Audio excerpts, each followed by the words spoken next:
Lejla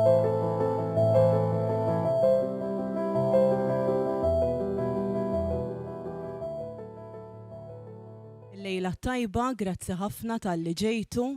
Din hija l-45 taħdita ta' dan il-proġett dwar it-tradizzjoni orali, immexxi mill-professur Adrian Grima, Dr. Michael Spanjol, il-professur Manuel Mifsud u membri oħra li jgħinu Rita Saliba, Giusi Gatt, Daniel Bezzina u Marlin Mifsud Kirkop. Wara taħdita tal-lum għandna ħafna taħdidiet skedati għal din is-sena akademika. Fosthom nhar il-ġimgħa 31 ta' Jannar għandna lil Dr. Oscar Abenohar li se jitkellem dwar oral literature in the contemporary Mediterranean. Imbagħad it-tlieta 18 ta' Frar se jkollna lil Simon Salafja li se jitkellem dwar l-ismiet tal-widien, is-sorsi orali.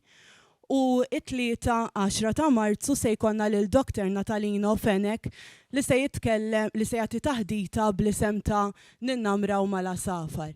Għal aktar tarif dwar it-taħdidiet u l-attivitajiet li jmiss tal-proġett nitlobkom iżżuru tradizzjoniorali.org, is-sit uffiċjali, kif ukoll jew inkella il-paġna ta' Facebook it-Tradizzjoni Orali.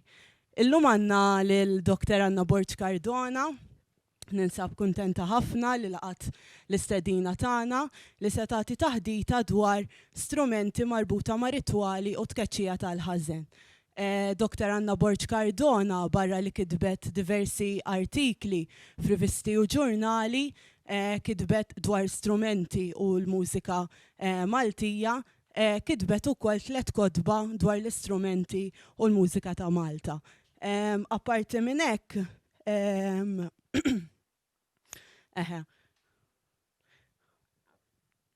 waqfet il-grupp Ġikulari Ensemble bir-repertorju ta' mużika ta' Malta, irriċerkat minna u kienet ukoll kuratriċi tal-wirja imtella fl-2019 mill-Fondazzjoni Patrimonju Malti Music in Malta.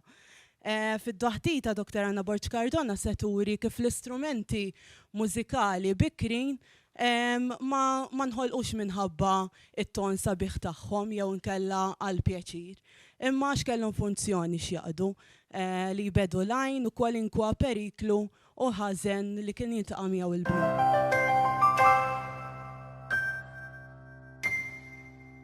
Il-kelma ħażen qed noħodha tifsira wiesa kemm jista' jkun, jiġifieri dak kollu li hu ħażin, li l-bniedem iqisu ħażin. Issa, mal-ewwel nintaqgħu ma' problema għax jekk inqed qudiemkom pjanu jew violin jew trumbetta, mal-ewwel tgħiduli dak strument mużikali. Imma jiena se nitkellem fuq strumenti li huma ftit iżjed diffiċli li tgħidilhom strumenti. Iżjed bikrin u li ġejjin mill-bot. Ġifieri meta nħolqu ma tkunx taf imma ġejjin mill-bot. Issa li ġara u li mużikologi kienu fis-seklu 19 bdew imorru f'kulturi oħra, kulturi differenti biex jistudjaw il-mużika u l-istrumenti ta' dawk in-nies. Mal-ewwel indunaw li kien hemm problema biex tiddeskrivi strument u x'inhu mużika. F'daqqa waħda tħawdet ftit il-borma.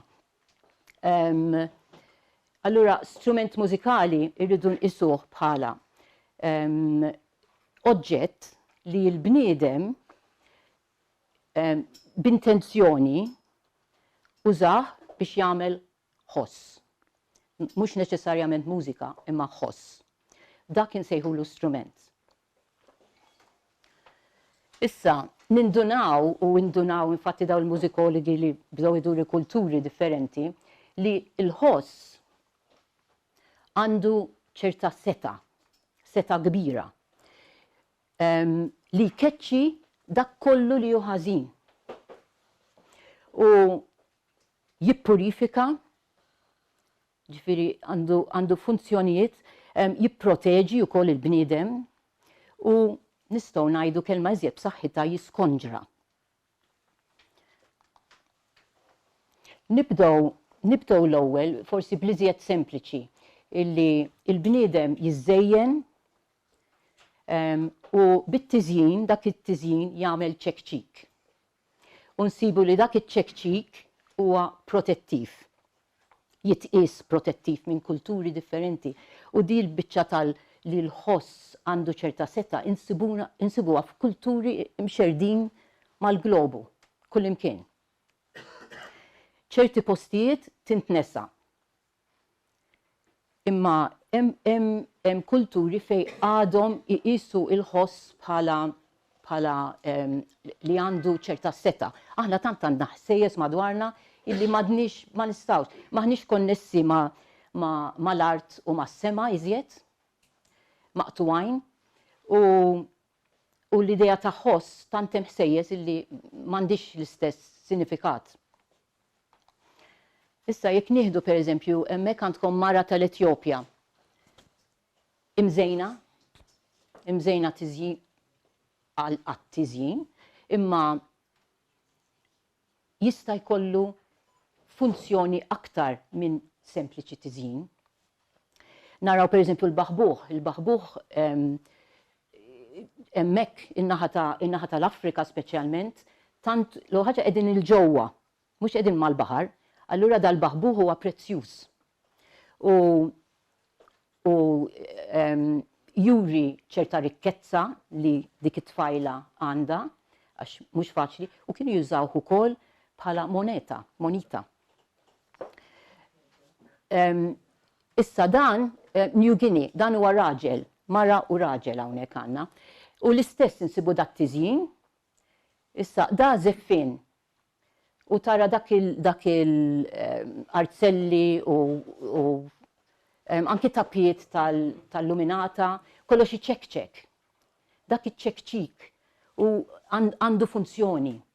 Hemm il-baħbuħ jerġa' hemmhekk marbut ma' qaddu, issa it-tiżjin jista' jkun aħna nimmaġinaw dejjem kullana, dejjem imma hemm ħafna iżjed minn hekk, jista' jkun mal-ġisem kollu.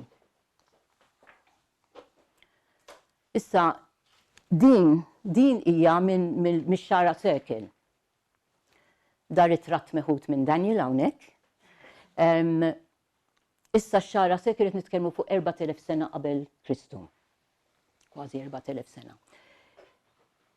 Jista' jkun tiżjin biss, żgur li ċekċek ukoll, u insaqsu di bħala protezzjoni ukoll iċ-ċekċik bħala ovvjament għax qed nitkellmu fuq arkeoloġija u preistorja, ma nistgħux ngħidu eżatt x'kien imma insaqsu.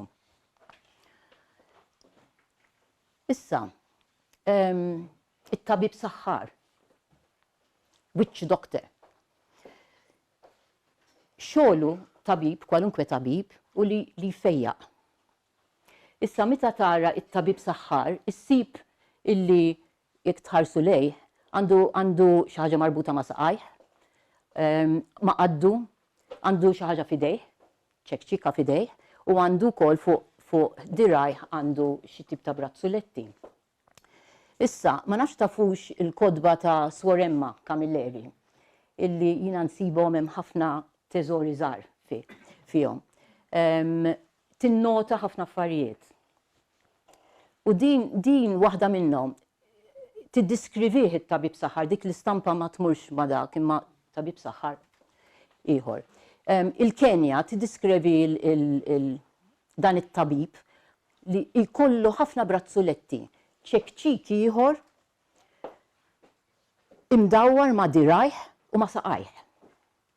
Ġifieri da meta jmur għand il-pazjent tiegħu, issa il-pazjent se jfejqu minn mart fiżiku, se jfejjaqlu wkoll mart mentali jew ikun xikun kull tip ta' mart. L-ewwel ħaġa imur iċekċek madwar il-pazjent. U dik turik mal-ewwel kemm importanti il-funzjoni ta' ċekċik.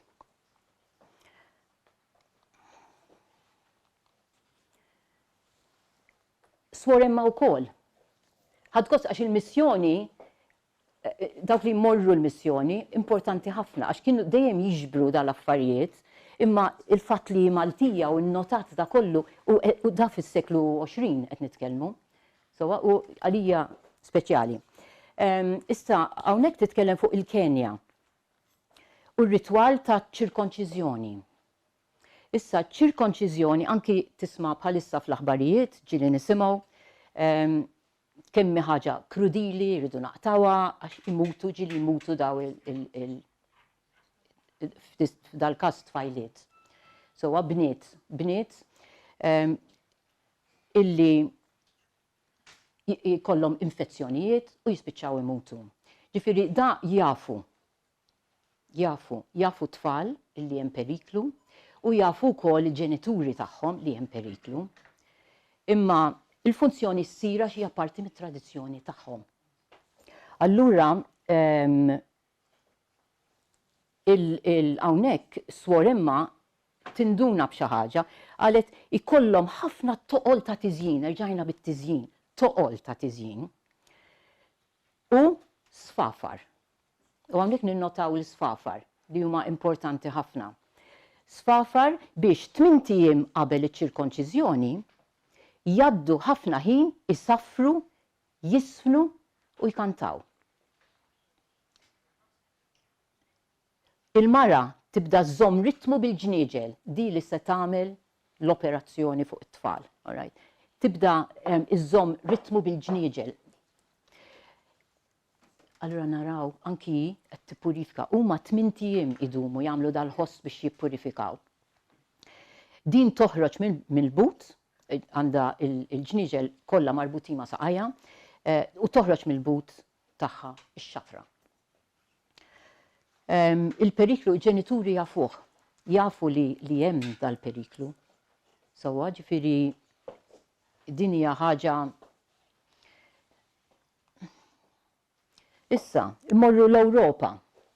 Tgħidli l-Ewropa m'hemmx minn dal-affarijiet, imma hemm ħafna minn dawn l-affarijiet għadhom għaddejjin, daw jiġu minn żmien ilu, kemm ilhom għaddejjin ma nafux, imma dal-Bulgarija pereżempju, il-Bulgarija firħula differenti bej is-sena l-ġdida u l-Karnival, issa bħalissa ġifieri għaddejjin kull weekend probabbli, taraw daw il-proċessjonijiet birġiel libsin ħafna injipen ma' qaddhom u jduru t-toroq.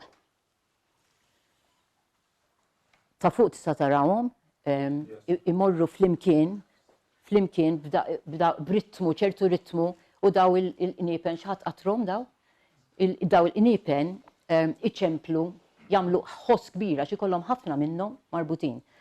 Ġieli xi 20-30 ampena u tal-bronz. Yes. Hawnhekk ukoll tista' taraw ta' taħt, imma f'dan ir-raħal jilbsu wkoll ta' annimali. Nibdew naraw il-qrun li jitfaċċaw spiss u li aħna wkoll narawhom fil-Karnival, il-qrun, ix-xjaten, anki l-maskri li kienu jagħmlu tax-xjaten pereżempju. U nibdew naraw ċerti affarijiet jidhru ma' kullimkien. Issa apparti il-Bulgarija, tarom ukoll pereżempju l-Greċja, hemm skiros famużi ukoll bil-injipen l-istess, imdawrin bil-injipen. U l-Baski jagħmluha wkoll, ġifieri hemm diversi postijiet madwar l-Ewropa. Issa, daw iduru t-toroq. Iduru t-toroq u li jkunu qed jagħmlu il-ħoss qed jippurifika, qed inaddaf, ikeċċi dak kollu li hu ħażin. Ibedu. Issa, il-birgu interessanti fil-ħamsinijiet u s-sittinijiet żgur nista' ngħid, ma nafx meta bdiet it-tradizzjoni u meta minn fejn ġiet, ġifieri kemm ilha, waqfet fis-sebgħinijiet. Imma hemmhekk kienu jintaqgħu gruppi ta' subien, diversi gruppi differenti, jintaqgħu minn qabel il-Karnival, jibdew iġġemmaw kull ma jidrilhom li se jagħmel ħoss u jitfawhom x'imkien biex l-oħrajn ma jarawhomx. U jġemmaw gardaruni, borom, bottijiet, banjijiet li kienu taż-żingu ma ninsawx, taż-żingu li jagħmlu ħafna ħoss. Jorbtu kollox mal-ħabel ħbula u jduru t-toroq bihom.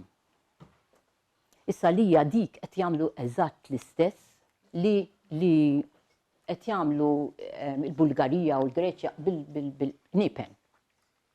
U di hawn Malta.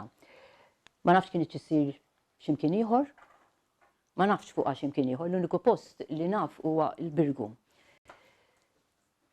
Issa, mbagħad jirbaħ ma jirbħu xejn, imma l-aqwa se jkun dak li għandu l-itwal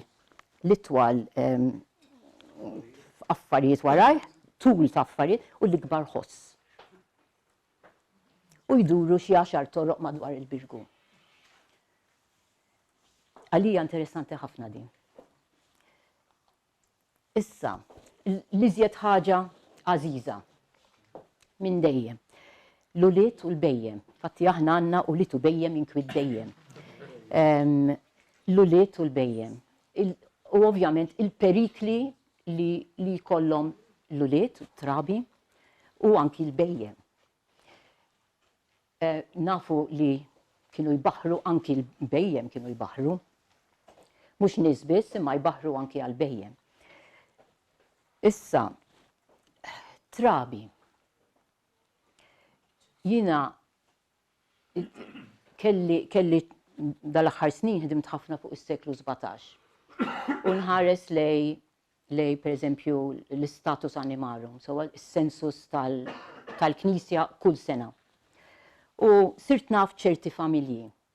U narhom kull sena il-missier, l-om u t-tfal wara xulxin. Imniżlin. U tibda tara, ara, twilet Giuseppi. Is-sena ta' wara Giuseppi mhux hemm. Mbagħad tara ta' qablu m'għadux hemm laqqas. U tibda tinduna kemm iż-żgħar, speċjalment iż-żgħar, it-trabi u jkunu għadhom tfal żgħar, imutulhom kienu ħafna. Allura tista' timmaġina li hemm bżonn ħafna protezzjoni għal dawn it-tfal. U it-trabi ħaġa li l-iżjed jiena niftakar meta kienet titwieled tarbija sa ma nafx.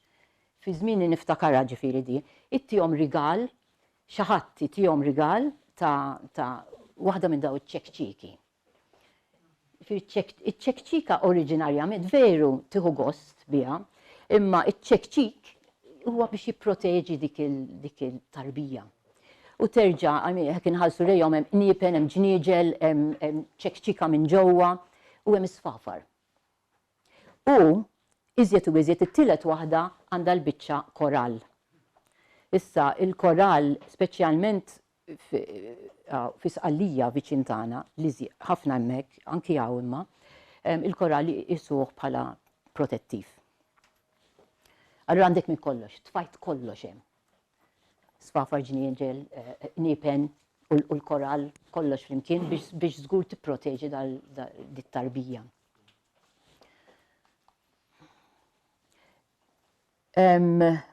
Il-bejjem, insibulhom ukoll marbut magħhom il-ġnieġel. Żwiemel, issibilhom anki aħna bajna nagħmluha imma il-raġuni ma baqgħetx hemm, anki tagħtes u l-klib nagħmluhom, imma tintnesa, ir-raġuni ma baqgħetx hemm. Imma daw pereżempju l-ġnieġel madwarhom iż-żwiemel għadna narawhom, għadhom hemm. Issa l-niepen diġà semmejt il-niepen, rajniehom marbutin mal-qatt ta' żeffina. Imma meta naħsbu niepen, naħsbu immedjatament fil-knejjes. Tant imdorjin bihom dejjem madwarna, nisimgħuhom il-ħin kollu, fil-festa nisimgħuhom sejħa l-qudies, sewwa parti mill-ħajja tagħna. Imma il-niepen ukoll huma parti mid-drawwiet tal-poplu. Issa nibda mid-drawwiet tal-poplu. Il-mos dejjem kienu jorbtulhom ampina. Hemm ħafna ittri fit-times ta' x'qed ngħid issa 200 sena ilu, 150 sena ilu. Fejn qed igergru li l-mos li jidħlu l-belt għalfejn kollha għandhom il-qampina, hemm bżonn dak il-nipen kollha waħda mhux biżejjed nisimgħuh. Hemm ħafna minn daw l-ittri jekk igergru fuq il-nipen. Imma kien hemm raġuni oħra għaliex kienu jwaħħlu daw il-nipen. Issa wieħed qal li ikollok moża mimlija ħalib, ma trix min jgħinilek. Dik diġà tgħidlek kollox.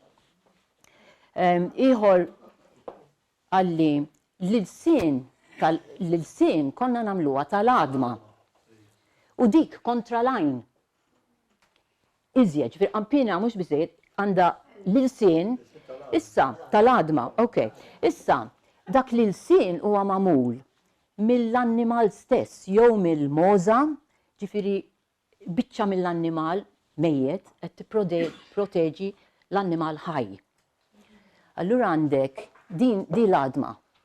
U s-sansarru għandu dik il-forma kif qed taraw. Din insertajt dom tinfittex, insertajt waħda wieħed il-buskett li kellu merħla u kienet hemm għax-show jew kompetizzjoni xi tkun.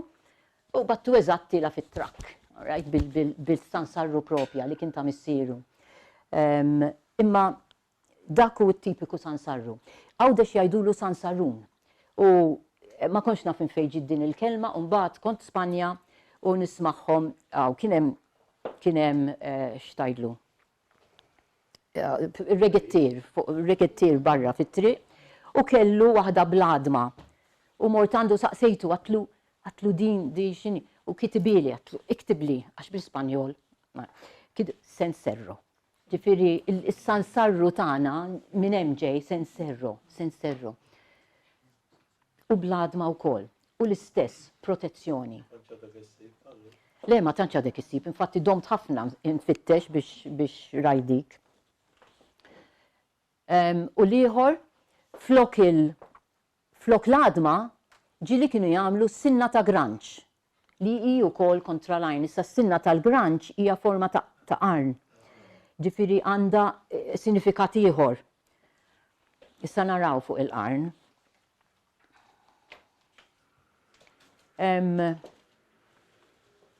Ok, il-knejjes. Il-knejjes għalina ħaġa ta' kuljum imdorrijin.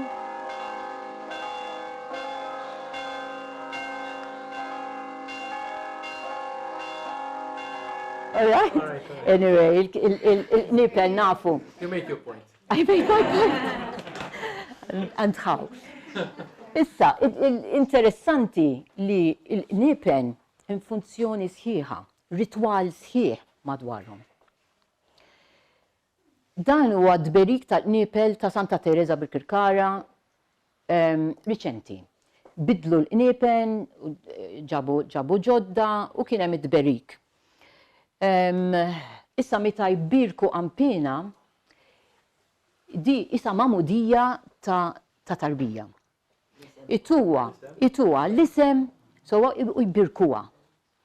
U hemm ċertu ritwal madwara kliem li jgħidu, issa jien ma sajtx insibhom bil-Malti, imma sibthom bl-Ingliż u ma xtaqx naqlibhom, nippreferi nħallihom hekk kif huma.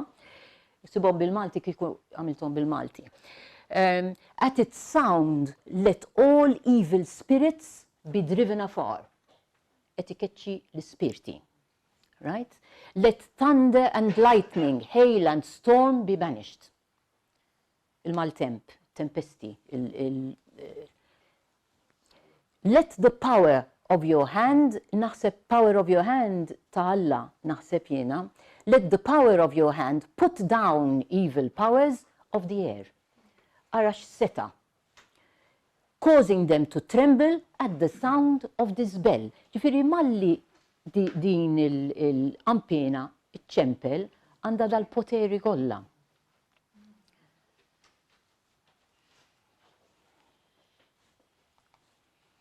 Issa, waħda biss naf minn daw. Hemm qampina li miktub fuqha ċaru tont jiena inkeċċi xjaten u nikkalma l-maltemp. Miktub fuqha. Demones expello bil-Latin ovvjament, tempestates que sereno bil-Latin li qed jgħidlek. Jiena nkeċċi x-xjaten. Kemm seta enormi li għandhom. Issa, ritratt ta' dan il-ċilja wkoll. Għax kieku ma ġibtomx dawk żgur, jien ipprovajt kemm il-darba imma l-kliem ma sax naqbadhom. So dejwa. Kellek tnaddafa, ekku. Imma rnexxilek tidħol biex tnaddafa.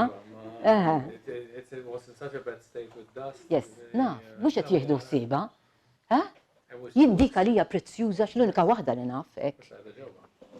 Daħluha ġewwa? Missa qiegħda ġewwa. Naf fejn naf.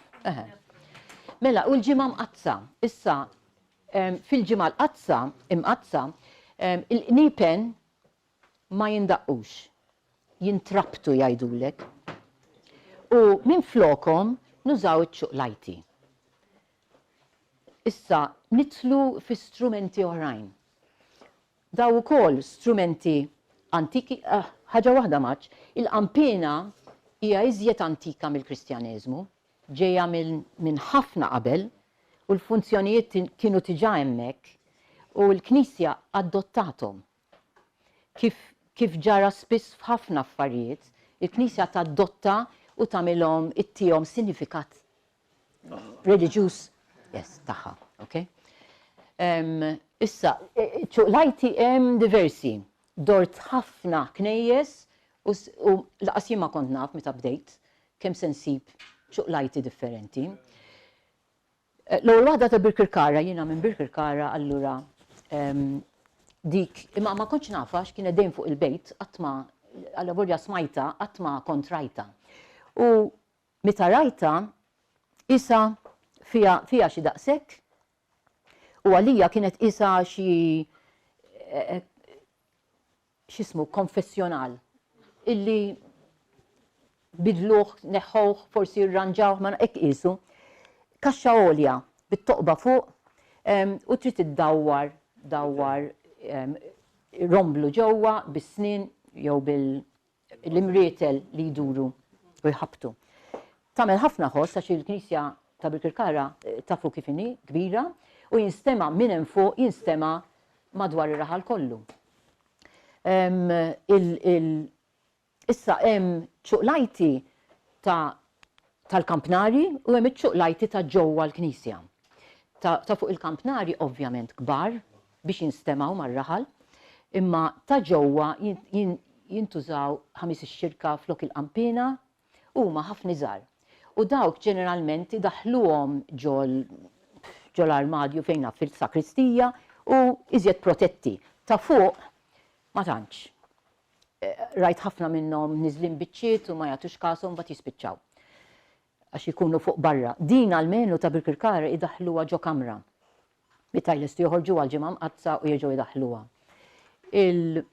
Issa hawnhekk qed taraw sketch ta' wieħed li ġie Malta l-1867 u di isa dik marbuta monqu. Probabbli l-belt għax donnu il-kampnar ta' San Pawl, donnu, u jgħid grinding Judas's bones. Ġifieri waqt li qed idawwar dik, u x'inhu Judas? Judas f'moħħna dak li qal qatel il-Ġesu. Allura x'qed jagħmel? Qed jeħles minn dak li qatel il-Ġesu, qed jaffeċ l-Adam tiegħu. Il-sinifikat ta' daw iċ-ċuqlajti saqsejt ħafna nies u hemm ħafna idejat differenti. Min jgħidlek ġejjin ir-Rumani, il-ħoss ġejjin ir-Rumani għal Ġesu. Oħrajn ma nafx qalu li ħafna affarijiet differenti. Imma din pereżempju oħra illi qed jafġu lil Ġudas. Sewwa ikissrulu l-Adam. Issa ċuqlajti oħra. Dik oħra tal-Kampnar li għaw ħafna minnhom. Dik li jorejtkom ta' Birkirkara sibt bħala ħal-balzan imma qiegħda biċċiet mal-art u ħallija kien hemm bħala issa suppost li jirranġawha imma għadni ma rajtix. Imma daw forma ta' salib hemm ħafna iżjed minnhom. Ta' żejtun, ħażebbuġ, gargur, hemm ħafna minnhom. L-imsida wkoll. L-oħrajn huma dik tal-imdina infatti, issa l-oħrajn huma żgħar ta' ġewwa l-Knisja. Żgħar tal-idej. L-waħda dak it-tip ta' strument għandna wieħed żgħir ħafna magħmul mill-għadam fil-Roman Domus. Jekk tmorru tistgħu taraw eżatt. Sewwa, ġifieri dik it-tip ta' ċuqlajta li kull manda biċċa fin-nofs u żewġ paletti. Wieħed kun dak tal-imdina tar-Rabat dak tilef biċċa. Għandu tnejn ġifieri tnejn biss, imma kienet hemm għax hemm is-sinjal tagħha. L-oħra magħmula kollha tal-injam tinduna daw tal-injam kompletament. Din tal-arp għaw ħafna iżjed oħrajn bħala wkoll.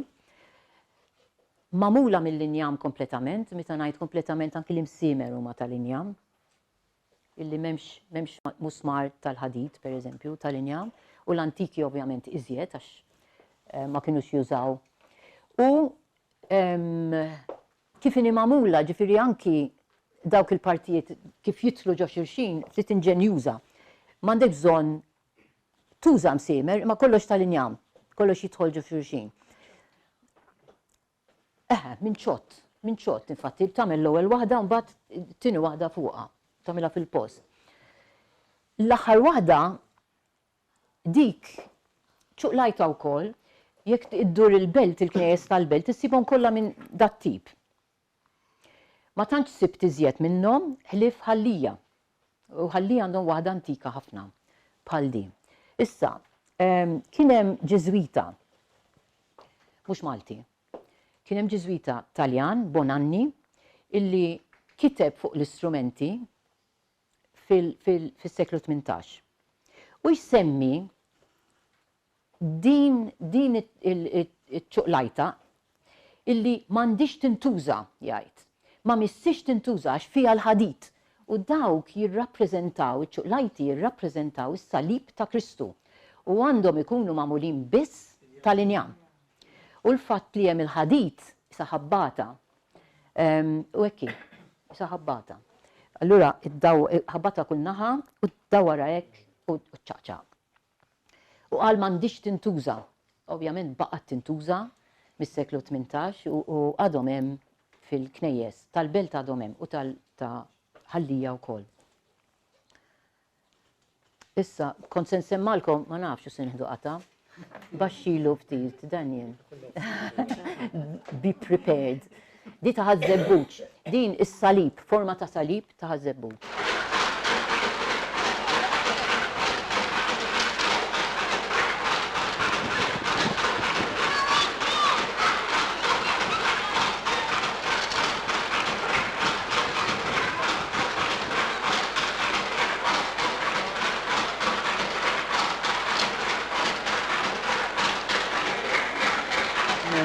Dik il-forma ta' salib nifhimha iżjed għax jekk qed jirrappreżenta l-Kristu hemm salib, di komuni ħafna Malta, imma ma rajt imkien eżatt bħala. Spanja għandhom forma ta' salib imma ma taħdimx bħal tagħna. Tagħna għandna imrietel f'kull spazju, jew imrietel jew biċċanjama, u meta ddawwar bil-manku idur is-salib kollox li vojt ġewwa u kull martell jew injama jaqgħu jħabtu u dak huwa l-ħoss li smajtu. Bħala eżatt ma rajtx. Spanja għandhom dan it-tip ta' salib. Mela, iċ-ċuqlajta tintuża ħamis ix-xirka, il-ġimgħa l-kbira, U fil-għaxija l-ġimgħa l-kbir fil-għodu u wara nofsinhar il-funzjoni tat-tlieta. Dawk klużi biex imorru għall-funzjoni tat-tlieta. Flok il-qampina. Umbagħad daqshekk għax mal-glorja mbagħad tindaq il-qampina terġa'. Mina li ħalaxa waqt il-ħilġa l-proċessjoni Issa, fejn hemm il-purċos, ma maġġara. Fejn hemm il-proċessjonijiet saru iħallu għaddejja, imma saret mechanized, mhix blidej. Fej qabel takom ukoll ta' żejtun naf. Il-manwali qiegħda fis-sagristija. Imma issa ħan nirraġunaw. Il-manwali kien hemm bniedem qed jirregola u m'hemmx għalfejn ħalliha u mhux se jdoqqa l-ħin kollu għax jajjow ma jistax ikun. Issa għax jixalu switch iħallu għaddejja u veru iġġennen in-nies veru.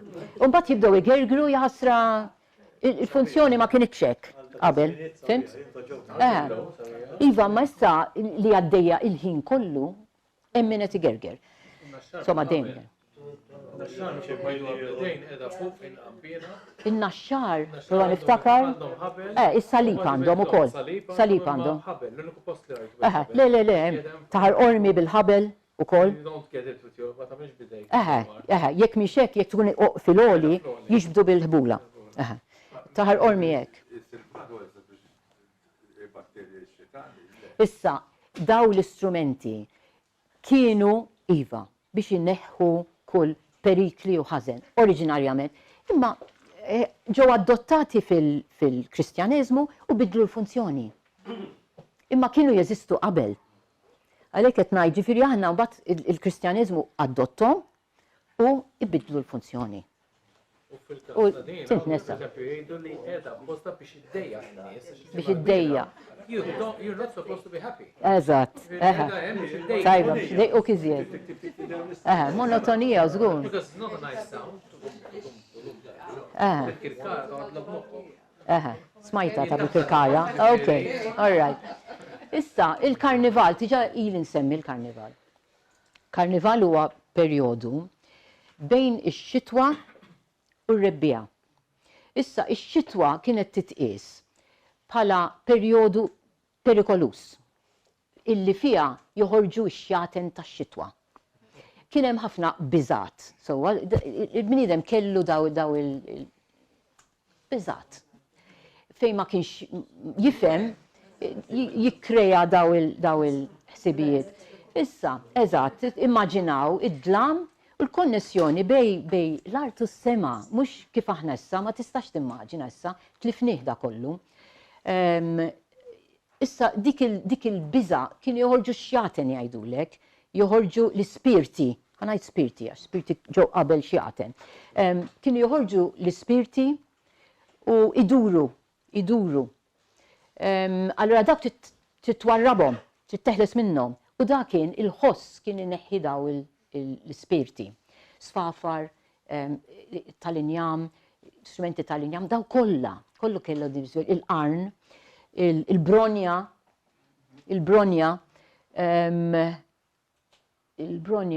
ma nafx kont se ngħid iżjed, se nsemmi xi ħaġa oħra, imma daw l-istrumenti biex ngħidlek elementari, right? Li bebbuxu tal-baħar, qarn tal-barri. Daw li huma antiki kellhom funzjoni. Kellhom mhux qed jagħmlu mużika, mhux qed jagħmlu xi ħossa bih, kellhom dil funzjoni x'jaqdu. Mbagħad jgħaddi żmien u jaddottawhom għal skopijiet oħra.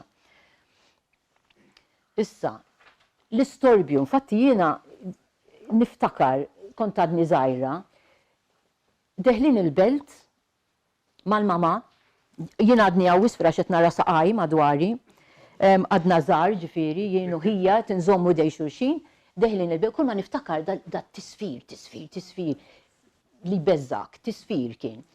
Din niftakara ċaru tont jien, niftakara ħafna. Issa dik hija tipika ta' dal-perjodu, tmur fejn tmur kont issib li waqt il-karnival se jagħmlu dan il-storbju, ħoss. U r-raġuni trikki-trakki. Trikki-trakki isom tal-musketterija, musketterija. Imma dawk differenti. Dawk differenti, mhux propja. Issa, il-bronja marbuta mal-baħar għax ġejja mill-baħar. Jekk imorru lura u naraw Nettun, per eżempju, jonfuħ il-bronja. U jekk taqra il-klassiċi tinduna li Nettuno kellu il-poter fuq il-baħar. Malli jonfuħ il-bronja jista' jwaqqaf it-tempesti. Ġifieri għandna l-istess ħaġa li qed tagħmel il-qampina. Okay? Ġej mill-qedem, nerġgħu. Da strument għadu sempliċi. Bebbuxu tal-baħar. Jekk tridu tisimgħu. Issa tal-Mediterran dejjem maqtuħ minn quddiem. Kien jintuża fuq il-baħar anki biex pereżempju ikun hemm eżatt fog biex fiċ-ċpar almenu jissimgħu il-xulxin jekk ma jarawx il-xulxin. Dik waħda kien jintuża wkoll fl-agrikoltura. Issa għaw Malta du funzjoni partikolari u kif għattilkom mal-karnival. Għal dan il-perjodu kienu joħorġu fil-karnival id-doqqu anki l-bronja u l-qarn. Okay? Nerġgħu ngħiduha. Aħna marbut mal-mitna l-iżjed, dak l-iżjed li niftakru. Sa 60s kien għadu qed jintuża għawdex ix-xara minn takola, zeppi takola. Takola li kien jonfoħ il-bronja meta jrid in-nies iġibu l-qamħ biex riħ tajjeb biex jagħmluh tqiq. Sewwa, u mbagħad jerġa' jonfoħ il-bronja biex jiġu għalih, lest. Issa dik sa 60s għadha għaddejja kienet, u mbagħad waqfet. X'ġara? Saret antikwata, saret biċċa antikwata, ma kellhom bżonn il-bronja iżjed għasek niżlet. Anki fuq il-baħar m'għandek bżonn bronja, għandek GPS u l-qawx tajdilhom mhux GPS x'isibli.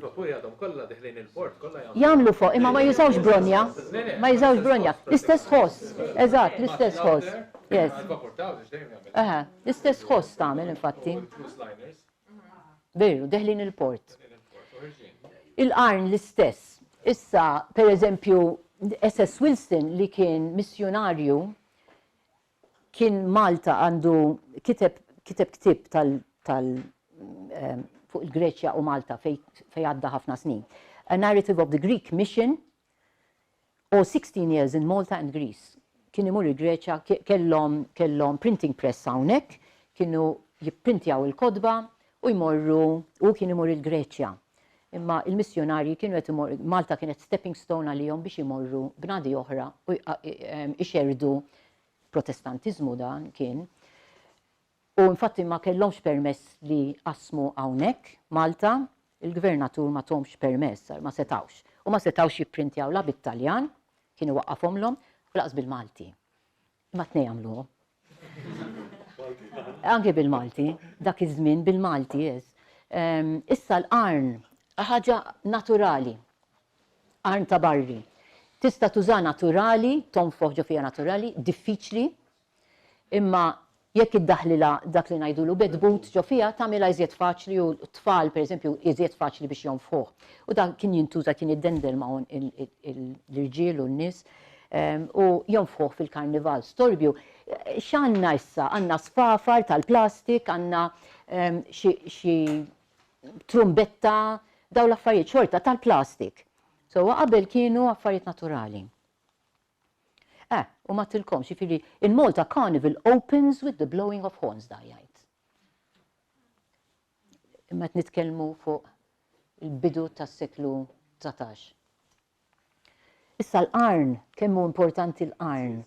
Tiġà nibdew insibu fil-tempji ta' ħattarxin, tiġà insibu li fl-altar prinċipali Temiz Ammit kien sab ġewwa kien sab partita rum imdaħlin hemm ġew. Għaliex ma ħelsux minnhom, għaliex ma ramawhomx, għaliex ma żammewx affarijiet oħra.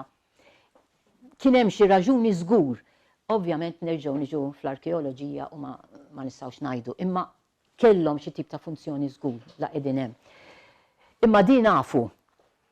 il-qrun imwaħħlin mal-irtizet, konna narawhom issa saru ħaġa rari, imma konna narawhom kullimkien. U dawk kienu kontra lajn. Kontra lajn, għax biex min jiġi lem lej il-familja, id-dar u l-bejjem mal-ewwel il-qrun għal fuqu. U ċerti nies ma jdaħluhomx, u żgur. U żgur. Kien jemnu ħafna kienu bihom. Jiena li ġejja minn Birkirkara niftakarhom. Jekk tgħix taslima mhux se tkun taf fuqhom, imma jiena niftakarhom in-nies kemm kienu jemnu blajn. Ħafna. Naħseb li kullimkien, naħseb, jekk ma jkunx, postijiet bħal taslima u l-belt naħseb ma kontx issibhom, imma b'nadi oħra naħseb illi kont issib dil. Kont issibhom, issa ħafna minnhom inqerdu, imma dil twemmin illi xi ħadd se jgħinek hija qawwija ħafna. U daw il-qrun kienu jintużaw għalhekk. Twemmin veru, li veru jemnu bih. Dik oħra, dik kienet Birkirkara, per eżempju, marret, taret, it-triq sejra lej Mater Dei, dik taret b'kollox. U din marsa xlok. Issa, sfortunatament m'għandix il-biċċa ta' taħt, għandi ritratt ieħor, imma jien rid nuri ta' fuq. U kont waqaft insaqsi lis-sajjied, x'kien għandek daw kull kellu Ruma kullimkien. Għandu qarn hawnhekk fuq iħares lem. Qarn ieħor wara iħares in-naħa l-oħra fuq quddiem fuq wara. Qarn qed tara fuq il-pilastru ta' fuq, qarn ieħor u mhux biżżejjed, u mbagħad hemmhekk għandu demb ta' ħuta. U d-demb ta' ħuta wkoll isu qarn, imma jintuża l-iżjed fl-Afrika ta' fuq u anki fi Sqallija xi ftit, imma aħna ma tantx nużaw hemm qiegħed ukoll.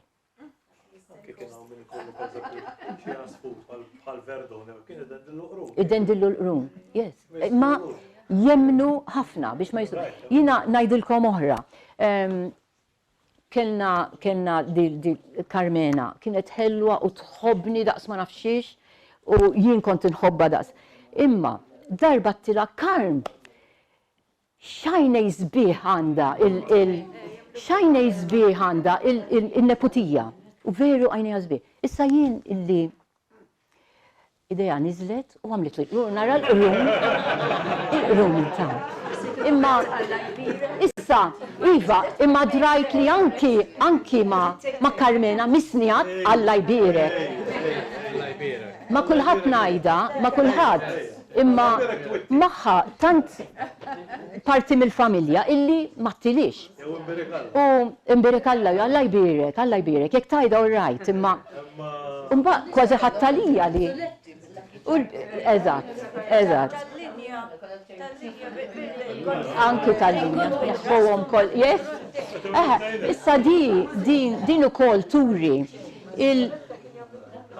it-taħlita, it-taħlita ta' reliġjon u superstizzjoni, u twemmin, taħlita tiegħu. Jekk ma nixtejra żball dejjem għandha xi tal biex tipproteġina mill-lajn. Yes, taċċetta li il-Knisja dejjem hekk għamlet. Jekk hemm twemmin, jew hemm xi festival, jew xi dejjem tara kif tinkorporhom. Dak dejjem ġara, tara x'tara. Anki il-miliet, il-lajt. Kollha ġejjin minn festivals qabilhom, ġifieri mbagħad nirkorpora u saru reliġjon, parti mir-reliġjon. U anki il-karnival stess. Il-karnival parti mir-reliġjon qabel jiġi l-40 ġurnata tal-Randan u li kien sawm strett, ilma u ħobs. U daqshekk. U bil-ħin. Ġifieri kollox jinkorpora. Issa. Għalli dak biex ma jiblanix. Ma jiblonix, actually. Biex ma jiblonix. Ġifieri dik biex tneħħi dik il-biża tal-protezzjoni ġewwa probabbli kellu s-santi kollha biex ikun hemm minn kollox. Ma tħalli xejn barra ikollok. Issa meta għandek meta jintuża l-qarn bħala strument mużikali, dan it-twemmin imħallat hemm żgur qiegħed fih ukoll. Għandna l-qarn, infatti l-isem tagħhom huma qarn u qrajna. Dejjem il-qarn l-importanti, mhux xemm miżjud miegħu. U anki il-ħammarun stess kien jgħidli il-qarn inżidulu bedbut. Il-qarn inżidulu qima, dik jgħidula qima bil-taswaba u bedbut. Ġifieri l-ewwel il-qarn l-importanti u żżid miegħu. Ħaġa oħra, il-pizzi li hemm fit-tarf tal-qarn dawk ukoll ġejjin mill-qedem sow. U kienu protettivi, dik parti mill-protezzjoni. Ara dak kollu qiegħed iva l-pizzi tat-tarf. Għax qishom ħalq. U hemm strumenti infatti li għandhom jagħmluhom forma ta' ħalq bis-snin. U daku l-istess ħaġa. U dak di l-aħħar waħda hija parti mill-qarn li nżidu maż-żaq. So ġifieri qiegħda fiż-żaq ukoll. U l-ħammarun kien qal li meta jekk tneħħi l-qarn, jekk ikun hemm xi problema tneħħi l-qarn u tużaħ. Double protection. Issa, ir-rabbaba jew żafżafa. Issa, da l-istrument bl-Ingliż friction drum. Mamul jew tal-fuħar, jew xi bott, jew ġilda fuqu u biċċa qasba marbuta fin-nofs. Nafu isemmuh l-ewwel darba De Soldanis, l-ewwel li semmih. Vassal li semmih ukoll bħala rabbaba. Issa Għawdex per eżempju, in-nadur isejħulu rabbaba. Boba. Imma hemm postijiet fejn ma jafux li sem rabbaba jsejħulu żafżafa. Intkom żafżafa. Intkom żafżafa u bnadi oħra. L-istrumenti li qed tintuża. Issa, għaliex? Għaliex joħroġ fil-karnival dal-istrument? Għax imbagħad tistaqsi domandi għaliex fil-karnival? Għax dak huwa strument li kien jintuża, issa mhux Malta, imma meta daħal, kien jintuża fl-Afrika pereżempju bħala strument għall-inizjazzjonijiet tal-subien isiru irġiel u l-bniet isiru nisa. U kien jużaw dal-istrument, parti mir-ritwal, parti mill-funzjoni, li hu lezzjoni ta' sess, naħseb, hekk nista' ngħidlu. Issa nitqu, imma il-ħsieb trid taħseb differenti kompletament. U li jkollok it-tfal, u li dawk huma affarijiet importanti ħafna sewwa għall-bniedem, ġifieri ma nitqux biha għax. Kienu min juża anki pereżempju xi borma jew hekk. Iva, anki borma u anki vas. Il-moviment l-importanti. Right, eżatt. Il-moviment, sorry, ma that's what it is. Iva, no, imma ma nitqux biha għax hija l-iżjed ħaġa importanti għall-bniedem. Sewwa, ġifieri tista' tifhem kif da l-istrument ġej minn. U l-ħoss, issa, għadna jgħamil differenza, ma da.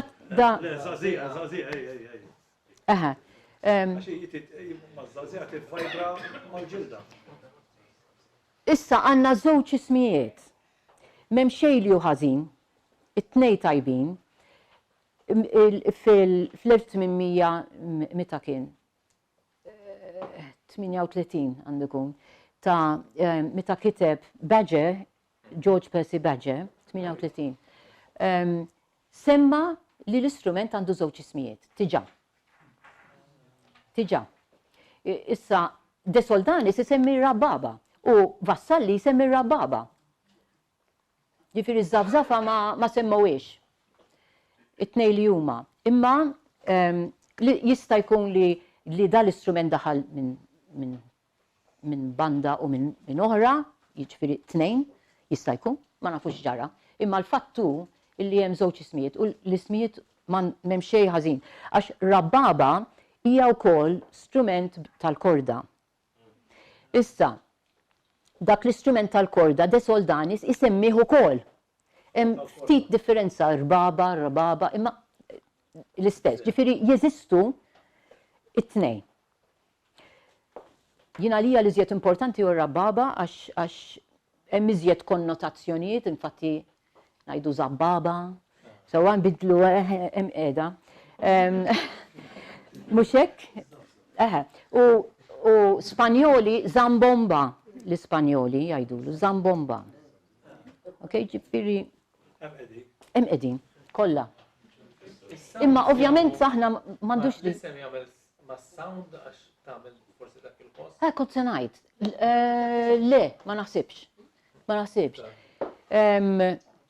Kont se ngħid, da tipiku, da l-ħoss huwa ikraħ, ma nistax ngħidlu mod ieħor, ħoss ikraħ, imma da kellu funzjoni u daqshekk. Kellu funzjoni dal-istrument u qed jaqdi dik il-funzjoni. Ġifieri maħniex infittxu ton sabiħ. Iva. Naf, jassu. Franz. U missieru qablu. Issa, di taffaxxinani u jekk tibdew tħarsu ma tispiċċaw qatt. Di pittura ta' Peter Bruegel 1559. Issa, għandek naħa waħda l-karnival u naħa l-oħra il-randan. Karnival u randan, żewġ affarijiet opposti. Xtara l-istrumenti qegħdin fin-naħa tal-karnival. Ma jidħlux hemmhekk ix-xjaten dik in-naħa. Infatti l-istrumenti tal-korda huma miqjusin tax-xitan. Tal-korda, meta ngħid tal-korda jridu jkunu jew kitarri jew dak it-tip, mhux violini, violini aċċettati fil-Knisja. Kienu jdoqquhom minn dejjem fil-Knisja, imma joġġezzjonaw għal kitarri speċjalment u l-luts ukoll, l-out. Kienu joġġezzjonaw għalihom, kienu ħafna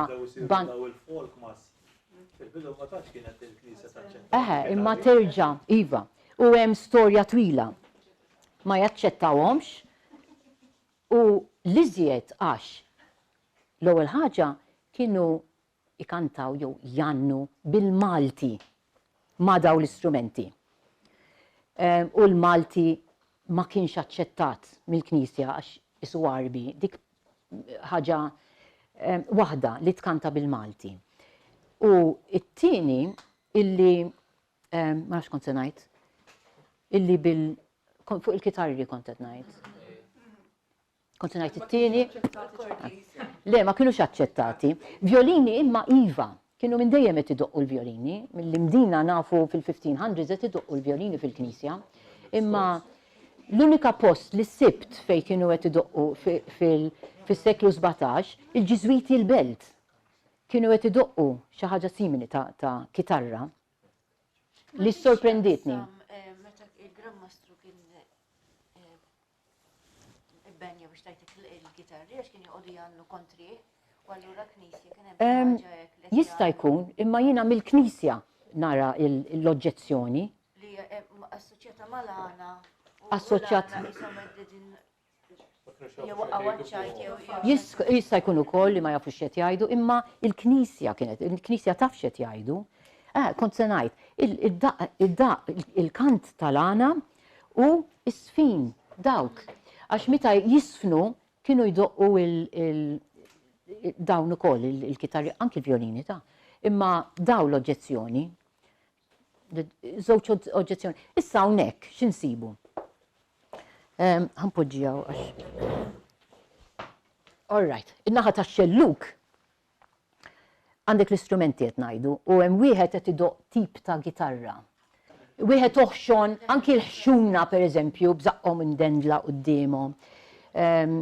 jekk toqgħod tħares lejn din l-istampa, din il-pittura, hemm wieħed qed idoq jekk qed taraw quddiem hemm wieħed qed idoq ir-rababa.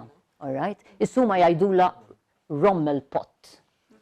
Issa naraw hemm il-kitarra.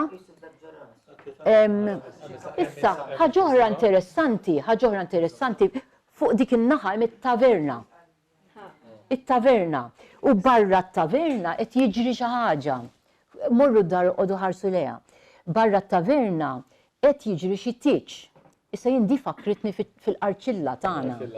Qed jiġri xi ħaġa hemmhekk dak it-tip. Għaliex għax jitmelħu bit-tiġijiet kienu u hekk qed nagħmlu fil-qarċilla.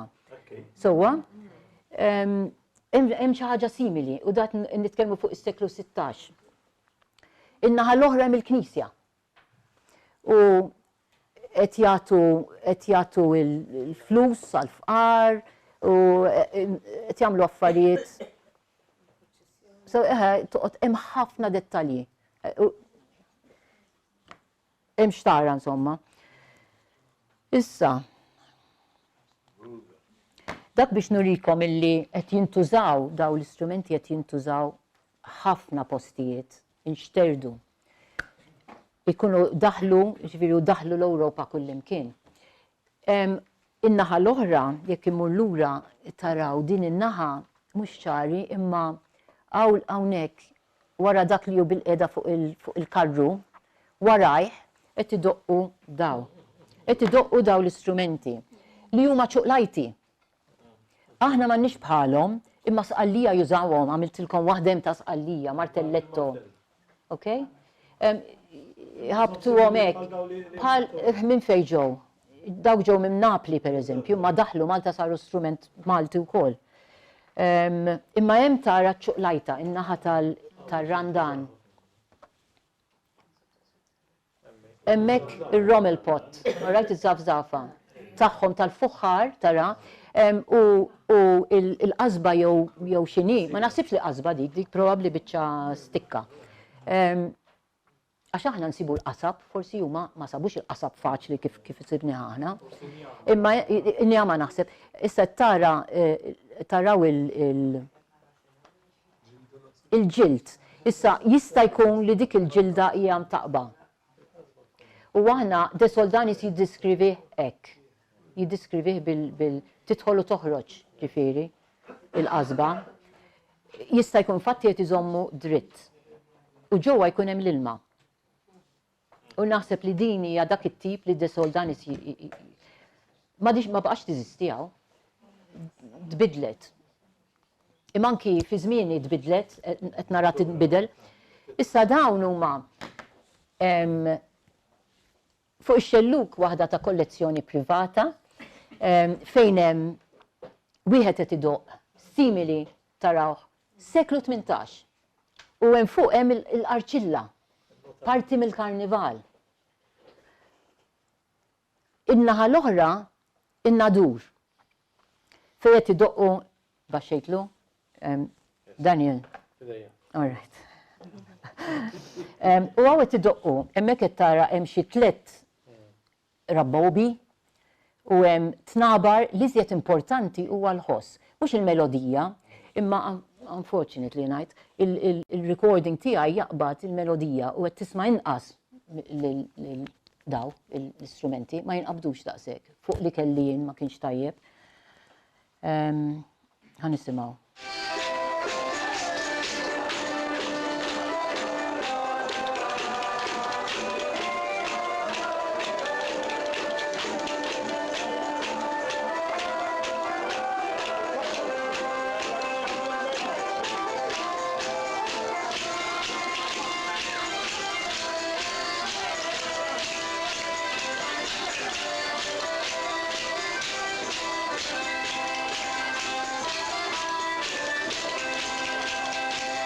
All right. Okay. U niqfu hemm.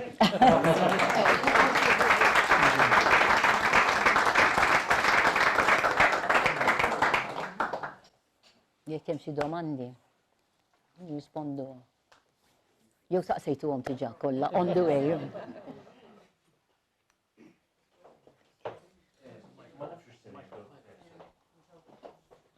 għal-mikrofon.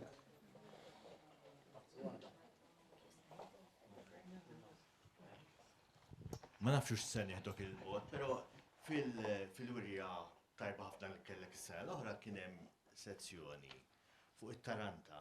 U ma nafx kellekx rabta ma' Malta fiha, jew ssib xi ħaġa. Le, infatti, bħala fejqan. Zifna fejqan, le. Tafal fejn qed nistaqsija konsibt kummedja tas-seklu 19, xi 1160 xi ħaġa. Illi il-titlu tagħha kien Żanu miktub mit-Trenta ta' Rosato. U di tispiċċa bil-żifna tat-Taranta. Imma ma nafx fis-sensu ma jgħidx traduzzjoni. Imma ovvjament jiġik is-suspett li il-play hija tradotta. Però di tispiċċa bil-żifna Maltija bħala żifna tal-fejqan. U x'kienet iż-żifna? Il-xajdulu għaw, il-żifna għaw li. Unbat fl-axar doqqu il-God Save the King u kol. Dak dejjem. Issa, ma nafx li kienaw zifniet ek konnessi ma fejqan. Sissa, għax dejjem ngħid sissa, dejjem ma tafx tiskopri. Imma fuq zifniet ngħid ħaġa oħra. Semmejn aħna Malta tlifna kollox. Li baqa speċi ta' il-parata li nafu bija u il-komittiva. It-tnej tbidlu ħafna. It-tnej li huma. It-tnej joħorġu fil-karnival biss. Il-parata u l-komittiva. It-tnej joħorġu fil-karnival. ċfiri dak it-tikx taħseb li dawn huma zifnit ta' ritwali. Oriġinarjament, u bat jintilef. Imma oriġinarjament. Allura ma nistenniex li se jkun hemm nisa u irġiel għax kienu jkunu irġiel biss. Kienu jkunu irġiel biss. Jew subin, adolescenti. Dik kienet parti importanti minna. Issa, il-moment li per eżempju l-komittiva daħlu it-tfajliet, spiċċa kollox. Ara l-Maltija. Maltija le, il-Maltija irġiel u nisa. U naħseb li dejjem kienet hekk.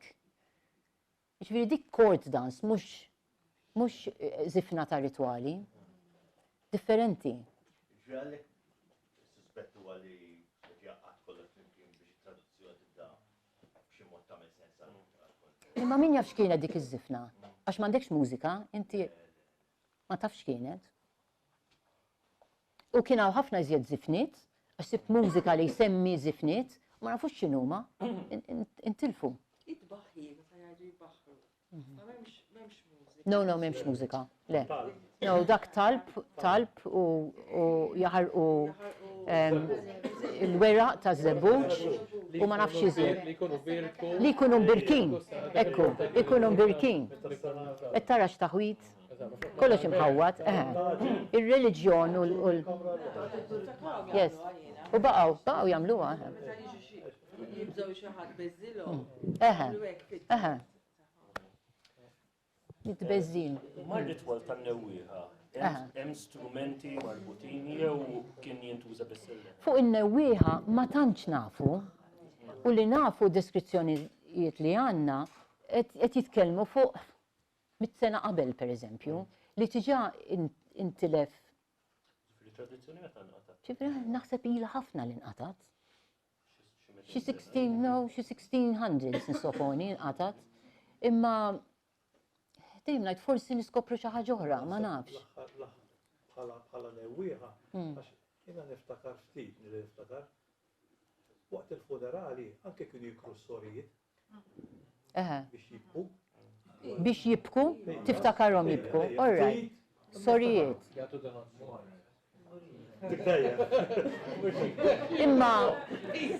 Imma ċal, jibku jajtu jibku jew biex ikunu hemm Anke, per eżempju, jina żejtun niftakar. U jitolbu. L-istorijiet ta' Ġesu Nazzarenu. Aha. Kienu jmorru bit-tfal. It-tfal dik iva jdaħluhom hekk, jakkumpanjaw iva. Yes. Għal-tus kien. L-ur iżjed, l-ur iżjed. ħaġa tal-preistorja, semmej fuq ix-xels. Interessanti ħafna. Per eżempju, tara fuqara li da ma tantx ikollu per eżempju ħafna fil-familja. Kienu jikru l-istorijiet, kienu jieħdu tfal tal-istat. Imma dawk jakkumpanjawhom biex jitolbu l-iżjed, jakkumpanjawhom biex jitolbu, ikollhom min jitlob għalihom. Illi ftit differenti. Il-ratel tal-żmien il-preistorja, fl-aħħar studji li samu fuq l-Adam biex xara Circle stess, ma jkunux jikluhom. Fi żmien il-preistorja, ikel ħut fil-ġisem ma jinstab xejn. Ġifieri dawn ma kienux jikluhom. Aktar Allura Mercury u l-affarijiet li għandhom is-seafood, għandu ħut u hekk, fil-bone structure ta' nies li jindifnu fix-xara Circle, ma stabux. Imma jista' jkun li ma kienx hemm daqshekk mercury kif hemm issa. Le, ma mercury għadha fil-ħuta fis-sens. Fil-ħuta, imma l-ammont se jkun minimu biex ngħidlek. Imma jaqbduha. Jaqbdu xorta. Illum l-arkeoloġisti kważi ċerti li l-ħut żgur ma kienu jiklu xejn. Il-ħut żgur. U anything shellfish very little ukoll. U dak jurik iżjed illi kien hemm xi ħaġa marbut. Il-cowrie shells. Anki l-bronja biċċiet sibna. Il-bronja biex sħiħa. Circle kien hemm dik il-mara xieħa li kellha a crown, ġifieri instabet mitfuna u kellha a crown of bihom ġifieri madwar rasa. Għadhom ix-xara għadhom. Mhux bronja imma jekk niftakar sew. Cowrie shells. Cowrie shells. Il-cowrie shells hemm. Kellhom sinifikat. Kollox kellu xi tip ta' simboliżmu sinifikat illi ħafna drabi ma nafhom. Tas-silġ.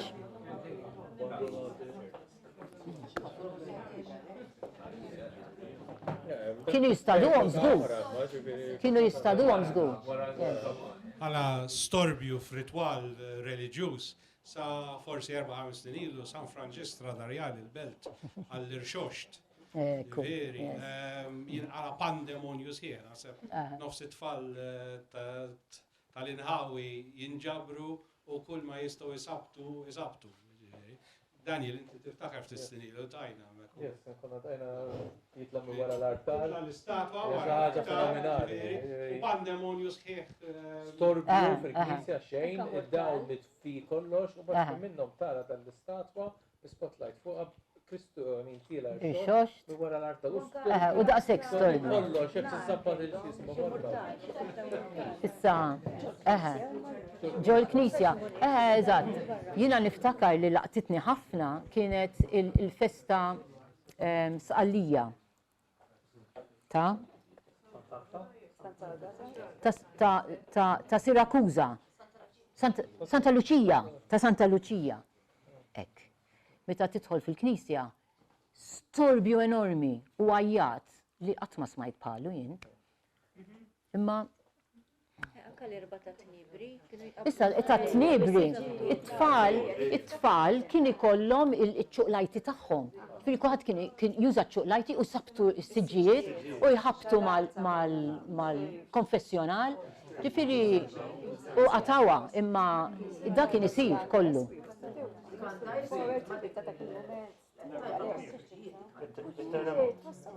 Ta' siġijiet? Terremot, dik oħra, li terremot. Le, ma dik iċ-ċuqlajti tal-ġimgħa l-kbira. Jew l-erba tal-erba. Ta' tnibri.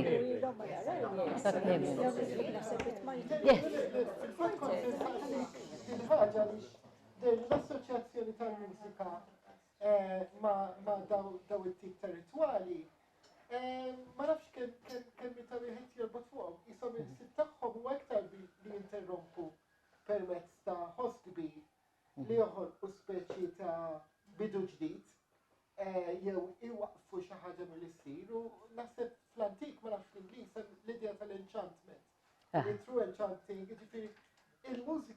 hija assoċjata wkoll ħafna mal-maġija. Mentri fil-fatt naħseb dawn huma ġesti li jinterrompu dik il-mużika. Imma jekk qed jinterrompu kif qed tajt int, naħseb dik l-idea oriġinali. L-istorbju l-importanti. L-importanti l-istorbju. U li bekk tkeċċi l-ispirti. Allura tintrabat iżjed ma l-idea antika tagħhom. Id-drawa li semmejt tal-Birgu li kienu dak il-ħafna lanet jiġibru ħafna u biżet ma jagħmlu storbju iżjed. Well, I mean, għadna ftit remnants ta' ħafna tiġijiet. Veru, yes. Wara l-karozza, might have come from there. Jista' jkun veru. Jista' jkun.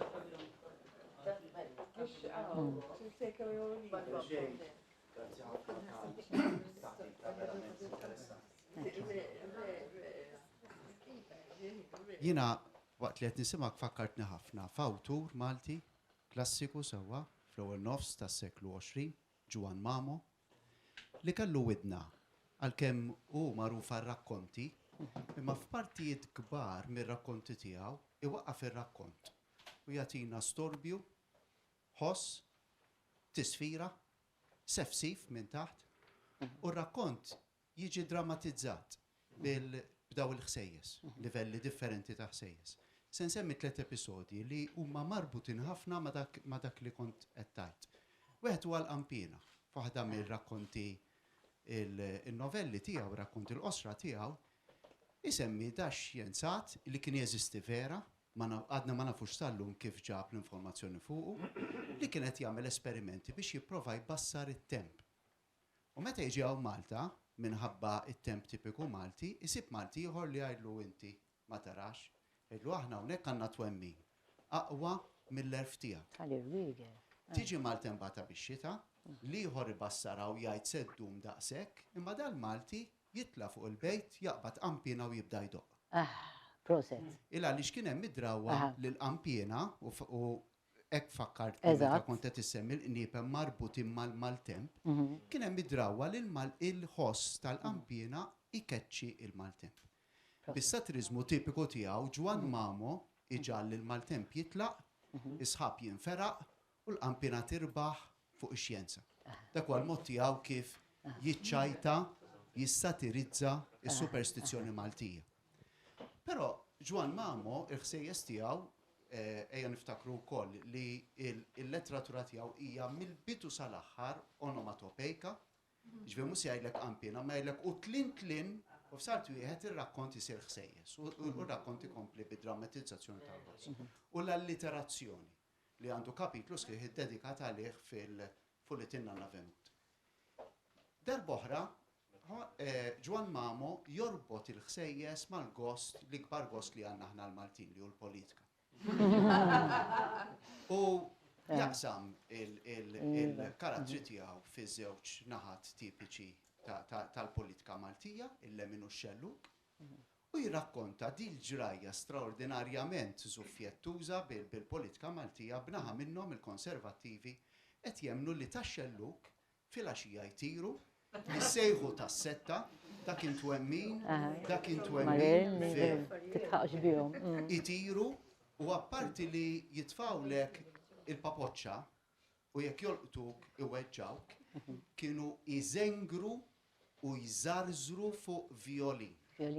U dan huwa forsi eċċezzjoni għal dak li kontettajt, il għaliex ejja naraw iż-żewġ episodji, wieħed biex ikeċċi l-ħażin, imma liħor il-ħoss biex jisħet il-minem taħtu waqt li wet itir fuqek, jiġifieri dal-ħoss kienu jibżaw minnu l-avversarji politiċi, illa li xal-jom kien ifisser li qed jinsteħtu minn tas-setta. Dak huwa t-tieni episodju. Imma mhux melodjus. Żarżir u iż-żarżar huwa aħna ħafna fil-Malti ħafna mill-verbi tagħna quadriletteri huma fil-fatt onomatopejċi. It-tabta, karkar, Jiġifieri nikkopjaw il-ħoss tal-oġġett li qegħdin niddeskrivu. Allura Ġwan Mamo jmur għal dal-verbi biex jiżżuffjetta b'daw is-superstizzjonijiet Maltin. It-tielet episodju huwa kif kont qed ngħid kapitlu sħiħ iddedikat mill-bidu sal-aħħar lil-ħoss. Huma il-Maltin, grupp komunità Maltija fl-Amerika, waqt li qegħdin reqdin ħsies li għam. U jiġi dal-kompożitur li jismu Mesh Mixlu. Allura Mesh Mixlu u jibda l-għanaf kien il-kompożitur jew dak li qed jistudjahom, imma jġibu kompożitur biex da jibda jistudja l-ħsies tal-Maltin inkonxi għax reqdin. Id-deskrizzjoni hija straordinarja bħala deskrizzjoni u bħala drammatizzazzjoni ta' ħoss. Wieħed il-sinu jperper, liħor xofteħ jirromblaw, liħor taħt il-mustaċċi toħroġ tisfira u jibda jikkopjom u jgħid kompożizzjoni bħal di il-kompożitur Amerikan qatt ma smajt bħala u minna jsir famuż. Dak huwa fil-letteratura tagħna fejn naħseb li għandna kittieb illi qabad ħafna mill-karattru ta' dan. ħafna. Process.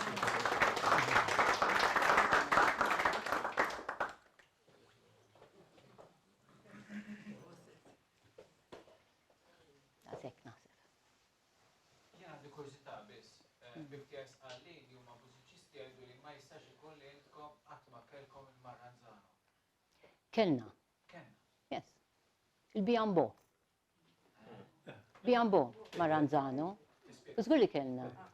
Il-Biambo li jindaq boing, boing, boing, boing, boing. Yes. Għallija famużi. Imma Malta kellna wkoll, konna nġibuhom probabbli minn Sqallija. Ma naħsibx li kienu jagħmluhom hawn. Naħseb kienu jġibuhom minn Sqallija. Imma iva kienu jdoqquhom. Anki l-ordnita, imma daw inkompli fuq il-Biambo. Kostruzzjonijiet tal-mużika ngħidu lek tradizzjonali Maltija speċi ma jintużax il-Biambo. Ma nafx. Ma qabdux, dazzol. Għaliex it-trikka ballakka, per eżempju, l-imrietel saredu, dik daħlet immedjatament, malli rawa fuq il-television, ikkopjawa, u issa ila hemm 15 sena jew 20 sena ma nafx kemm, imma niftakar l-ewwel sena li rajta daħlet. Biambo ma nafx għaliex. Franz il-Bozzu kien jisuq. Franz, Franz kien. Ta' Zurri kellu, għax dak kellu minn ta' missieru terġa'. Issa kienet marbuta wkoll mal-imtieħen. Di, il-Biambo marbut mal-imtieħen. Kienu jdoqqu l-Biambo, skont kif qaluli, jdoqqu l-Biambo meta m'hemmx rieħ, m'għandhomx jagħmlu. Ġifieri dak hu ħala ta' żmien m'għandekx tagħmel, iġri għaddi. Dak li kien. Ġejb il-Biambo, ġifieri burdata ħażina, u żgur. Ma jistgħux jaħdmu.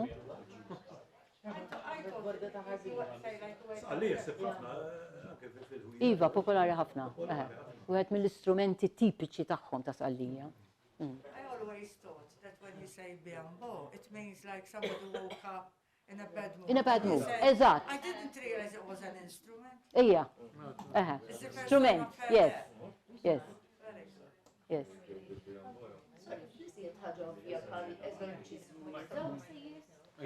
F'eżorċiżmu? Ma nafx ngħidlek il-veru. Toħroġ spirtu minn xi ħaġa bil-vibrazzjoni tal-istorbju li tagħmel. Ġifieri jużawha wkoll. Il-Peru ġifieri mhux fil-Kristjaneżmu, ma jużawhom min għax inti l-ħoss tħossu iżarzal rek, again, il-kelma l-iżarzar fuq it-tnejn, il-pitches għoljien. Frequencies importanti wkoll.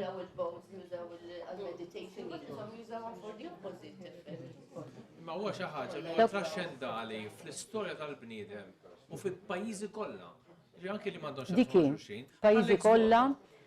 Voto u l-Anġli huma tliet affarijiet li it transcends all religions, all countries in all epochs. U anki li qed tikkomunika, tista' tikkomunika bil-ħoss. Dawn li tagħmel jekk twerġa saqajk tagħmel saqajk tagħtiha lill-alla tiegħek. Tapinu, b'eżempju.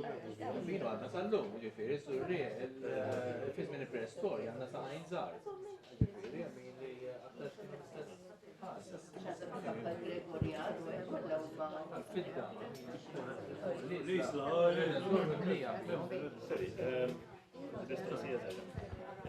Ma nafx forsi fil-kuntest Malti, jekk fil-kuntest Malti, jekk ġejt naf li f'ċertu kulturi żgur it-Turkija pereżempju ġieli jużaw strumenti tat-tisir bħala strumenti mużikali. Iva. U huwa meqjus li huwa aħjar jekk intużaw pereżempju biex jisajru l-ħobs fih. La darba ntuża l dak l-iskop huwa għandu funzjoni ritwali iktar qawwija. Ma nafx għax sib xi ħaġa. Iva, ħanajdlek. Strumenti li jintużaw fid-djar jew fix-xogħol, dawk ħafna se ssibhom jintużaw bħala. Ġifieri dak li jintuża d-dar qasu strument, jintuża bħala strument. Pereżempju għawdex issa tista' tara li masqa marbuta b'ħabel mingħajr il-marloġġ, hux marloġġ għadu, mingħajr il-marloġġ u jużawha bħala strument. Iva, jużawha bħala strument. Dik mazzarjata. Speċjalment tkun itkisret. Jekk m'għadix tajba, m'għadix. Għana ngħidu xaħħam ta' linjama. Prattikament għax inti fis-sajf tinxef. Allora mbagħad ix-xarraba tismen terġa'. One point intaqsam linjama. Tuża hekk, jużawha għawdex. Karnival nerġgħu. Is-serriq jintuża. Kien hemm wieħed idoqqu tajjeb ħafna imma ftit in-nies ftit li kienu jdoqqu s-serriq. Jagħmlu ma żaqqu hekk, tona hekk u b'dik jisa tal-vjolin. Bil-roda. Bil-roda. Is it a sweeping trick? Jekk ngħid li ngħidu li l-istrumenti fl-antik kienu iżjed marbutin mar-ritwali u mhux mużika? Yes, dak hu eżatt. Kienu dejjem marbutin ma' xi ritwali. Ma' żmien jintilef dak ir-ritwal. Imma l-istrumenti jsiru iżjed mużika. Le, l-istrumenti kompli ġeneralment, l-istrumenti kompli jintuża perjodu tas-sena li dak ir-ritwal kien isir. Jaddi, jintrabat bħal ħafna affarijiet mal-karnival, pereżempju, ħafna li semmejt mal-karnival. Imbagħad ikkreaw strumenti ora. Meta l-qasma, meta sar? Ma ngħidilix qasma. Għax l-istrumenti komplow, dat tip ta' strumenti komplow għaddejjin, xorta. Imma ivventajna strumenti oħrajn. U iżjed natu każ it-ton tagħhom għax mhux għandhom skop ritwali, imma qed nikkreaw ton sabiħ. Dejjem Stradivarius, jekk tisma' Stradivarius pereżempju, taf l-aqwa ton li tista' tisma'.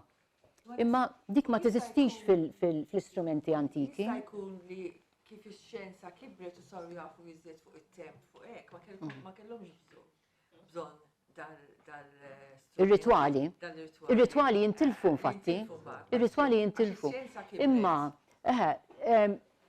tinduna li anki hemm kulturi fejn għadhom marbutin, għadhom jagħmlu daw l-istess ritwali sissa.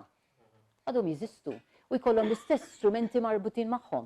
Ma huma dawk il-tribwiet li huma maqtuwajn mis-soċjetà jibqgħu hekk. Ġeneralment ikunu iżjed maqtuwajn. Ma volvowx ishom mad-dinja. No, eżatt. M'hemmx progress. Progress. Eżatt. Xorti tajba. Yeah. Okay. Wieħed kavallier li kiteb fuq Malta jgħid illi ħafna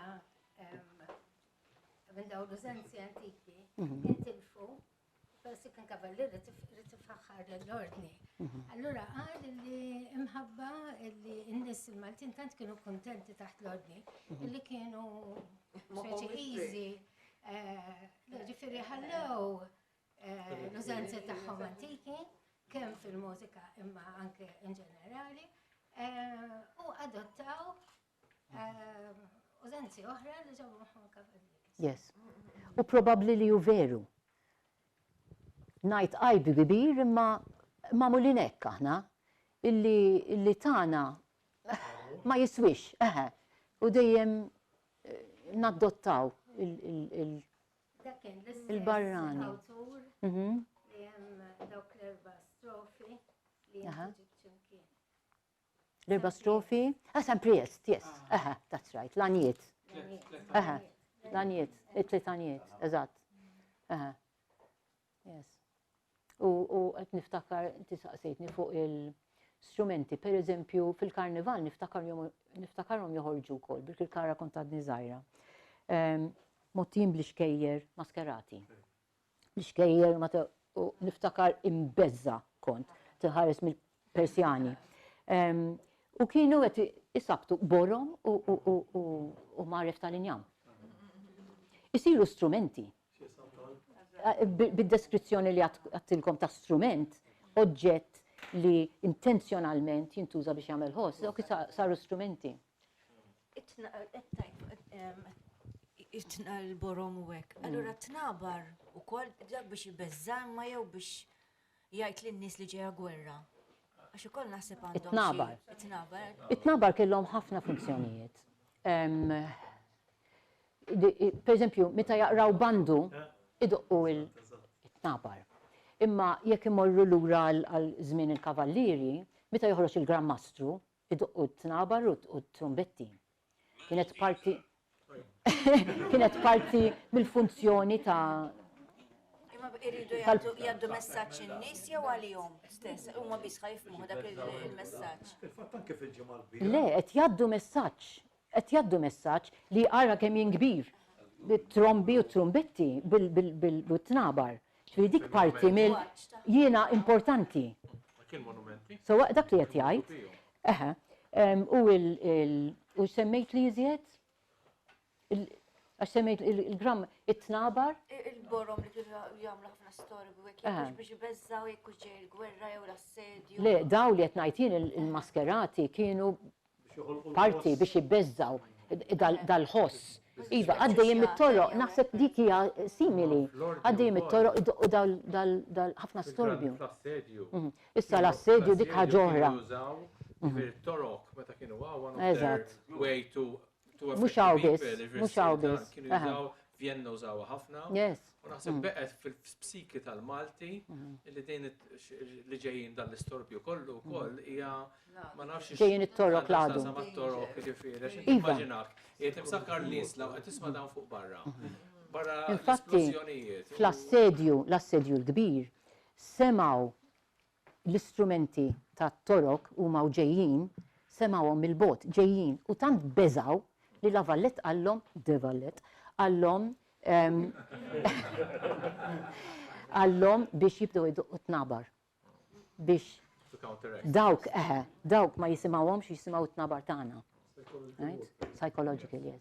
Kien psychological, da t-torok kienu jmorru b'ħafna strumenti u kienu jbeżżaw. Issa fost l-istrumenti kien hemm tip ta' oboe, xon, illi kien jajjat ħafna għadhom jużawh. Jajjat ħafna. U dak jinstema, immaġin għandek ħafna minnhom, u ħafna tnabar, u trumbetti. Il-ħoss li kienu jbeżżaw, kienu veru jbeżżaw. Issa, sfortunatament, ma ħallux strumenti warajhom, sa fejn naf jien, ma nafux bihom, Vienna ħallowhom warajhom u telqu. Għadhom hemm. Għandna dal-eċċa. Iva, li juri l-istrumenti, ekku. Intimidating u kif. Yes. Użgu, il-beza.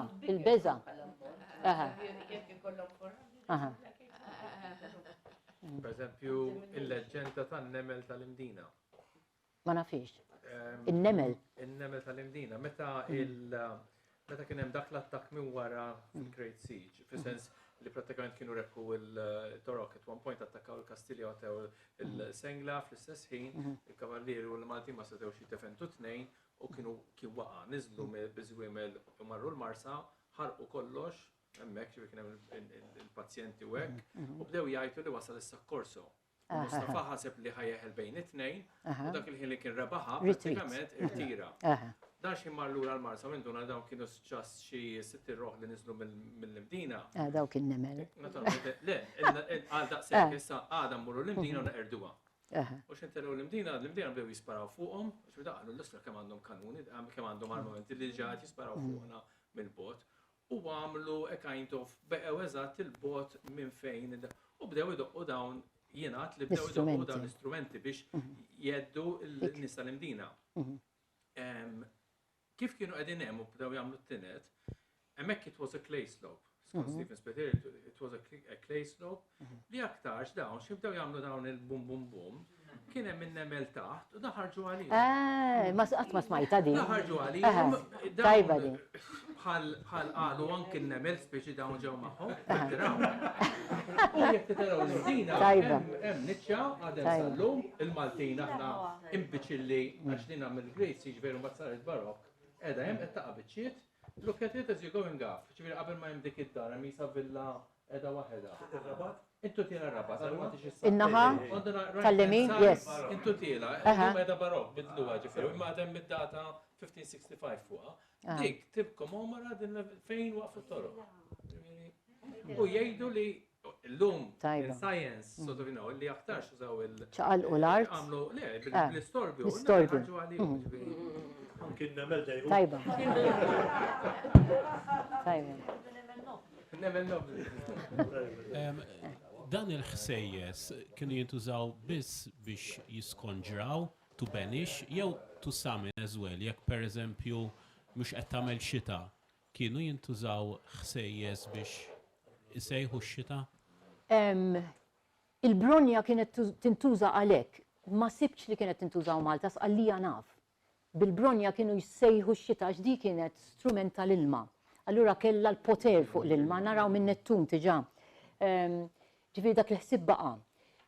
Hemmhekk naf li kienu jonfħu l-bronja biex jattiraw ix-xita, hawnhekk ma nafx. Ma nafx li qatt. Imma dak li niftakru aħna ma jfissirx li m'hemmx qabel u anki waqt li kien hemm dal-ħsieb. Sa fejn naf jien le. Ġast biex waqfu il-ħażen jew il-potenzjal ta' xi ħażen. Yes. Li naf fuq ix-xita wkoll pereżempju li kien hemm ħafna purċissjonijiet li kienu jsiru. U tista' jiena ħdimt fuq is-seklu 17 ħafna. U tista' tara il-snin li ma kien hawnx xita. Għax hemm kienu jagħmlu purċissjonijiet ġejjin u sejrin, sewwa l-Mdina, Rabat, ġieli marru sal Mellieħa. Le Malta da. Iva għadna. Issa tiġa għax qegħdin bħalissa nixfin bħalissa.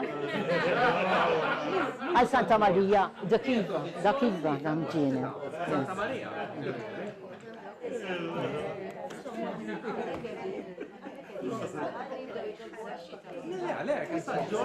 Eżatt, veru.